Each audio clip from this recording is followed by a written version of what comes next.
Hello, this is Matt Singer. I'm the Arts and Culture Editor at Willamette Week. And today I'm speaking with Steve Herring. He is the CEO of Living Room Theaters. And Living Room Theaters is part of a coalition of movie theaters across Oregon, which are currently petitioning Governor Brown to allow them to reopen under phase one of the state's sort of post-COVID reopening plans. But before we get into that, Steve, maybe can you tell me a little bit about how Living Room Theaters specifically has kind of been holding up these last 5 months? Yeah, I mean, it's been it's been a long highway, I guess, as you look back over the last 5 months. I mean, when we first, it was a really interesting time for us before we closed, because in the week that led up to the governor's decision to kind of close everything down and issue the stay-at-home order, we had seen a fairly precipitous drop in attendance. We went from thousands of dollars in box office revenue to literally hundreds of dollars, and then in one day, barely any tickets sold at all. So that led up to the end of that week just before, and I had actually called a few theaters and said, "Hey, should we close?" Because there were so many unknowns in those early days, and then it was Monday. The governor came out and said, "Well, we're shutting everything down." Or I guess that was Tuesday. No, it was Monday. Going back through all that. So we called together our staff, and unfortunately, we were first forced to furlough the majority of our operational staff here. And then we kind of went in waves. We held out hope. Oh, we'll see what happens for a couple weeks. There was no change. So we laid off a few more people. We waited a couple more weeks. We furloughed, a couple more people. And so now we're down across our entire company. We've got about 9 or 10 people that are still on payroll. We've got our general manager here and our kitchen manager in this location. And we have our GM and assistant manager in our Boca location down in Florida. But it's been this just never ending waiting game is what it sort of feels like.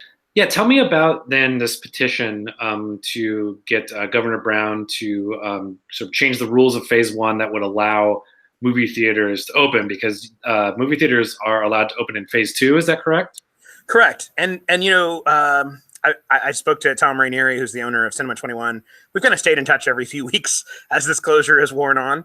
And, he and I were talking. He had done some benefit screenings, I think in July, where he did 4 of them that were capped out at 25 people. And he had asked the county if that was okay under the current guidelines. And they essentially said, yeah, we don't see why not, from that particular thing. And so we kind of, as we talked, we were like, this doesn't really make a whole lot of sense, because there are other theaters, a couple of them that are operating as a restaurant, that are essentially selling food and allowing people to come in and sit in their auditorium space to eat that food while they play a movie.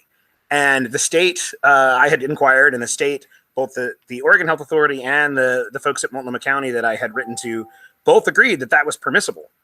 And they just kind of left me with this whole thing of wait, so it's safe for them to be in the very same spaces that we currently have, in the same numbers and under the same guidelines that we are, we can offer currently. Why is it that when you add the component of selling a ticket, that suddenly becomes not safe? And we're just really looking to say, and it isn't just our industry, all industries across all of them. I think that if there isn't a genuine specific public safety or health risk, certain business segments shouldn't be excluded from trying to make a go of what they're doing. And if they, if us or anyone else, if you're found in violation of the general principles and safety guidelines of that particular phase, or whatever the state is putting out as the guidelines, then certainly there should be, repercussions of that, and whether it's closure or whatever, but we should at least be allowed to operate. That's kind of the genesis of that letter that Tom wrote.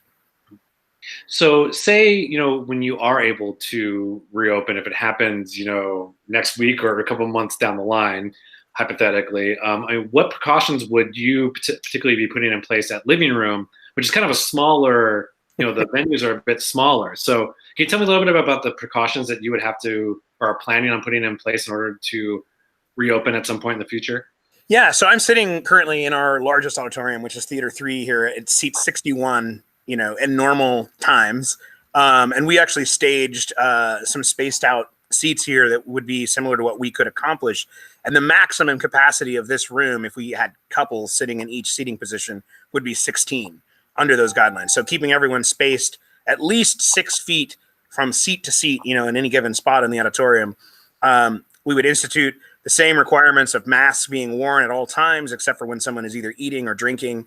There's not a lot of thought put into, if you actually think about behavior of people in movies, in general, people who buy concessions and food and all the rest of that, they get it at a concession stand, or they, in our case, they get food delivered in as the theater is filling up before the movie starts. But they've generally eaten that by, 20, 30 minutes into the movie. And our ask and requirement of any of the customers that we have in is that as soon as they're done eating, put their mask back on. And so you have the limited amount of exposure, or the least amount of exposure that you can within a space. So that's, a couple of things. In between shows, we've spaced out, potentially would space out the show times. So we'd have a much larger window to be able to clean the auditoriums. We would use an electrostatic antiviral spraying agent that we would use within the auditoriums in between shows. So, that electrostatic allows the spray to sort of get around, flat and round surfaces and stick underneath and within the space. So it makes it a much easier application to be able to go through and spray the given seats and surfaces and then have those be okay. You can, no matter how many safety precautions you put in and do all the right things, I feel like there's maybe just like how do you get over the mental hurdle of people right now wanting to sit in a dark room together, even with a limited amount of people around them? I mean, it seems like that's like probably the biggest hurdle is just that mental block. It is. And, it's a psychological thing in general. And that's true for every segment of our economy. As we look at, the bars and restaurants that are open, I know from talking to a lot of them, they're not exactly like booming business, but there's some revenue trickling in. But this does come down to this question. People need to make a decision of like, what do we want in society, in the sense of like, do we want all of the things that we enjoy on a, weekly, monthly, or quarterly basis to go away? And this pandemic, unfortunately, even if there was a vaccine available today, just distributing that vaccine and getting to a level of immunity across, as many people as we have here in the United States, and is going to take a long time. We're probably looking at the end of next year. And that's a really scary thing to think about when we're talking about, I'm not going to go out to any of these places until any of these other things happen. And I keep making the argument, I'm lucky that I work here. I can, come in and watch a movie on occasion.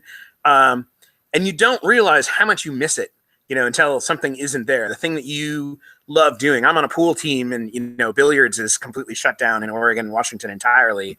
And, you take for granted the things that were sort of your psychological release on a weekly or monthly basis until they're not there. And then suddenly it's like, how am I going to find enjoyment, from week to week, and when all the things that I enjoy doing are gone? So it really is up to people to make that decision. And we feel like just, people coming and trying it, it's really, really critical that for us and every other theater that's out anywhere in the country, that when they open, they are overwhelmingly cautious in their approach to safety, making sure that people are safe, so that they don't have a first experience where they're like, there's people who weren't wearing masks and I felt unsafe. They'll never come back. So it's super critical that we do the right thing all along the way. And over time, we feel that people will build in some level of comfort to feel safe and get back to life.